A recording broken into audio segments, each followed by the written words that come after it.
2017년도 5급 운영체제로 문제 풀어보겠습니다. 네, 1번입니다. 자, 메모리 용량이 256MB인 컴퓨터에서 작업이 3개가 있어요. 근데 우선순위가 이렇게 순서가 주어졌습니다. 이렇게 실행시간이랑 CPU 사용률 뭐 이렇게 주어졌고요. 문맥 교환 시간은 무시한다. 자, 단일 프로그래밍과 다중 프로그래밍 방식에 대해서 물어보고 있습니다. 자, 1번부터 볼게요. 자, 단일 프로그래밍, 다중 프로그래밍에 대해서 최종 완료 시간과 처리량을 각각 계산하라고 했습니다. 완료 시간을 먼저 보면 단일 프로그래밍을 하게 되면은 이제 순서대로 처리가 되겠죠. 먼저 이 순서로 가니까 5분, 그 다음에 요거 끝난 다음에 작업 2 10분, 그거 끝나고 작업 3 15분, 이거 다 더해주면 되니까 30분이 되겠습니다. 다중 프로그래밍으로 처리를 하면은 이게 5분 수행이 되면서 작업 1이죠 1번이 수행되면서 2번이 같이 수행될 수가 있죠. 여기 10분 동안, 그 다음 3번 수행되는데 여기 15분 동안, 이렇게 중복해서 수행이 되니까 이 15분 동안 모든 것이 다 처리가 될 수 있겠죠. 근데 여기서 이제 생각할 거는 CPU 사용률이 다 넘으면 안 되겠어요. 그래서 여기서 지금 5분의 70%라는 거는 3.5분이잖아요. 그 다음에 작업 2에서는 2분, 작업 3에서는 1.5분. 그래서 이게 다 넘었을 때 이 15분을 넘어버리면 이렇게 중복된 시간 스케줄이 안 나오겠죠. 하나가 이제 이 15분 이후로 밀리는 경우가 생길 텐데, 지금은 이 시간이 그렇게 길지 않아서 이 안에서 다 처리가 될 수 있으니까요. 충분히 15분 안에 처리가 가능하죠. 그래서 이 최대 시간인 15분이 들어가겠습니다. 그 다음 처리량을 물어봤는데, 자, 1분 동안 작업이 몇 개가 수행이 되느냐 그랬어요. 이거 같은 경우에 지금 30분 동안 작업이 3개 수행됐잖아요. 1분 단위로 나눠보면 10분의 1이니까 0.1이 들어가겠죠. 이제 여기 두 번째 다중 프로그래밍 같은 경우에는 똑같이 3개를 수행하는데 15분 동안 수행을 합니다. 이렇게 하면은 이거는 이제 0.2가 되겠습니다. 이거는 뭐 단순한 이제 계산 문제가 되겠고, 자, 2번 보겠습니다. 자, 단일 프로그래밍, 다중 프로그래밍에 대해서 CPU 평균 사용률을 물어봤네요.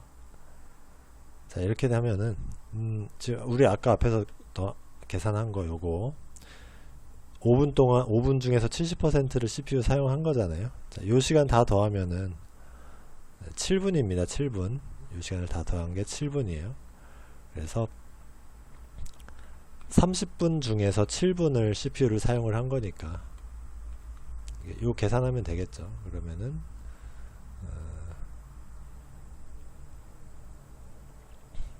계산을 해볼까요? 7.000 해서 30으로 나누면은 여기가 2, 그래서 여기는 3 3이 계속 나가는 거죠. 그러면은 2.3이 아니라 23.3이 되겠네요. 그러니까 0.233이니까 23. 여기 둘째 자리에서 반올림을 하라고 했습니다. 그러니까 23.3이 되겠네요. 자, 이런 식으로 똑같이 계산하면 다중 프로그래밍은 이 분모, 이 30분이라는 이 분모가 지금 절반으로 줄은 거잖아요. 그러니까 이거의 2배가 되겠죠. 46.6인데 반올림 하니까 46.7이 되겠습니다. 네, 이렇게 계산하면 되겠고, 그 다음에 3번 작업의 처리 시간, 턴어라운드 타임은 그 작업이 제출된 시점부터 종료될 때까지 걸린 시간입니다. 자, 이때 이거에 대해서 평균 처리 시간을 계산을 하라고 했습니다.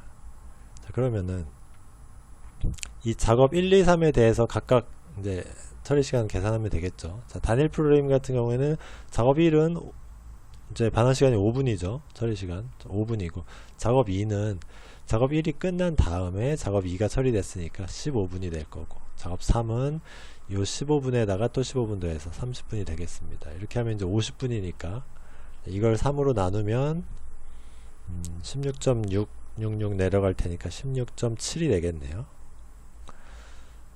이렇게 하고 다중 프로그래밍 같은 경우에는 작업 1은 이제 5분이 될 거고요. 작업 2는 10분이 될 거고, 작업 3은 15분이 되겠죠. 여기니까 작업 1은 여기서 끝나고 2는 여기, 작업 3은 여기서 끝나니까 50, 15가 됩니다. 그래서 다 더하면 30이니까 이렇게 3으로 나누면 10이 되겠습니다. 이렇게 해서 1번 문제를 풀 수 있겠습니다. 2번입니다. 자, 임계구역 문제. 동기화 문제 해결하는 상호배제 진행 한계대기 세 가지 조건을 충족해야 된다. 이거를 설명을 해라. 상호배제라는 건 임계구역 안으로 두 개 이상의 프로세스가 동시에 들어오지 못하는 게 되겠고요. 진행은 프로세스가 어떤 프로세스든지 하나는 진행이 돼야 된다는 거예요. 뭐 하나면은 그 하나가 진행이 돼야 되고, 두 개, 세 개가 되면은 그 중에 하나가 이제 진행이 돼야 된다는 얘기고, 한계대기는 어떤 한 프로세스가 무한히 대기를 하면 안 된다는 거죠. 그래서 뭐 A, B가 있는데 A가 처리된 다음에 이제 B가 처리가 돼야 되는데 A가 또 와서 A가 또 처리가 되고, 그래서 B가 무한히 대기하면 안 된다는 뭐 그런 얘기입니다. 그냥 간단하게 서술을 해주시면 되겠습니다. 자, 2번 보겠습니다. 자, 스레드 1과 2가 있는데, 자, 피터슨 알고리즘으로, 자, 턴이 있고, 그 다음 플래그 1, 2가 있습니다. 자, 이때, 자, 스레드 2에서, 자, L5, L6 문장, 여기가 수행이 됐습니다. 자, 플래그 2에 true를 설정을 해놨어요. 자, 자기가 이제, 스레드 2가 내가 수행할 의사가 있다. 이거를 표현을 한 거죠. 자, 그 다음에 턴을 퍼스트에 넘겨줍니다. 이거 퍼스트라는 건 스레드 1한테 우선순위를 넘겨주는 거죠. 자, 여기까지 수행을 한 다음에, 자, 문맥 교환이 일어나서 L1, L2 여기 가면 똑같죠. 자, 스레드 1이 내가 수행할 의사가 있다는 거 표시해 두고, 그 다음에 우선순위를 세컨드 상대방에게 넘겨줍니다. 자, 이렇게 하고 L3 문장으로 갑니다. 자, 여기로 가서, 자, 그럼 플래그 2는 지금 아까 스레드 2잖아요. 스레드 2가 지금 진행할 의사가 있다는 얘기예요. 그러면서, 자, 턴이 세컨드면, 자, 턴을 지금 이게 먼저고 이게 그 다음이니까 세컨드에게 넘겨줬죠. 10 세컨드에 넘겨줬으니까 지금 스레드 2가 수행이 된다는 의미예요. 임계구역에서. 그러니까 L3는 들어가지 못하고 여기서 계속 대기를 하는 거죠. 그래서 이렇게 함으로 인해서, 자, 스레드 2는 얘는 L3에서 계속 대기하고 있으니까 언젠가 이제 스레드 2가 L7으로 이제 들어올 거예요. 그럼 플래그 1은 true고, 자, 이거는 true인데 지금 턴이 지금 세컨드로 넘겨줬습니다. 그러니까 여기가 펄스 조건이 되면서 임계구역으로 들어오게 되죠. 그래서 스레드 2가 수행이 됩니다. 임계구역이. 자, 이게 진행 조건이죠. 이렇게 되면은 둘 중에 하나는 임계구역으로 들어오게 돼요. 이 진행이 수행이 되는 거고, 여기죠. 진행 조건이 어떻게 해결되는지. 이렇게 해서 진행 조건이 해결되는 거고, 그 다음에 이게 끝나면 플래그 2가 펄스가 되면서, 자, 플래그 2가 펄스가 되죠. 그럼 이 플래그가 이제 true일 때 여기서 while문이 도니까 여기가 펄스 조건이 되면서 스레드 1이 임계구역으로 들어옵니다. 이렇게 해서 스레드 1이 무한히 대기하는 게 아니라 얘가 딱 끝난 거 한 번만 끝나면 동시에 들어오게 되죠. 그렇게 해서 한계 대기가 성립이 됩니다. 그럼 얘가 이제 끝난 다음에 다시 처음으로 한 번 더 실행을 하더라도 얘는 이미 들어간 거죠. 임계구역에 들어가니까 한계적 대기가 해결이 됩니다. 자, 3번 보겠습니다. 자, 다음 방법이 동기화 문제를 어떻게 해결하는지, 그 다음에 어떤 단점이 있는지. 자, 모든 인터럽트를 잠그면은 뭐 어떤 프로세스가 수행되다가 인터럽트가 이제 끊기면은 다른 프로세스로 넘길 텐데, 이게 아니라 얘가 그냥 끝까지 수행이 되는 거죠. 그러면 얘는 아무 문제 없이 이제 수행이 될 거고, 다른 프로세스들도 마찬가지입니다. 그래서 모든 프로세스들이 문제 없이 이제 수행이 돼요. 이제 다만 뭐 예를 들어서 입출력 대기 시간이라든지 이럴 때 넘기질 못하니까 굉장히 비효율적이 되겠죠. CPU를 활용하는 측면에서, 자원 활용 측면에서 비효율적이 되니까 그게 단점이 되겠습니다. 자, 선점을 금지한다. 이것도 마찬가지예요. 어떤 프로세스가 수행되는데, 수행되다가 중간에 얘한테 이제 여기서 딱 끊기고 뺏기는 과정, 인터럽트랑 마찬가지죠. 이런 과정이 없으니까 끝까지 다 수행되는 거예요. 그래서 이것도 동기화 문제가 해결이 될 거고, 이 단점은 예를 들어서 굉장히 긴 프로세스가 있다 그러면 짧은 프로세스가 얘가 이제 오래 기다려야겠죠. 자, 이런 문제, 선점을 금지하니까 이것도 역시 뭐 가와 마찬가지입니다. 그래서 스케줄상의 어떤 비효율성이 존재를 하게 되겠죠. 자, 스핀락을 사용한다. 자, 스핀락이라는 거는 바쁜 대기의 해결 방법이라고 할 수 있겠죠. 어떤 while문이 있어가지고 이 안에서 이제 계속 돌아요.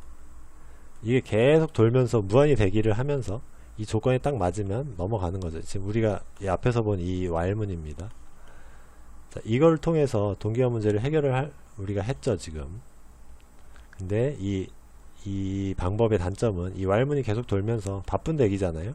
그래서 CPU 자원을 계속 이 비교 연산을 계속 하게 되니까 우리 컴퓨터의 자원을 계속 낭비하게 되는 거죠. 그래서 결국에는 뭐 이 단점이라는 게 크게 보면 비슷해요. 이 컴퓨터의 자원을 비효율적으로 낭비를 하게 된다. 그렇게 볼 수가 있겠습니다. 자, 이번 보고 3번 다음 시간에 이어서 가겠습니다. 감사합니다.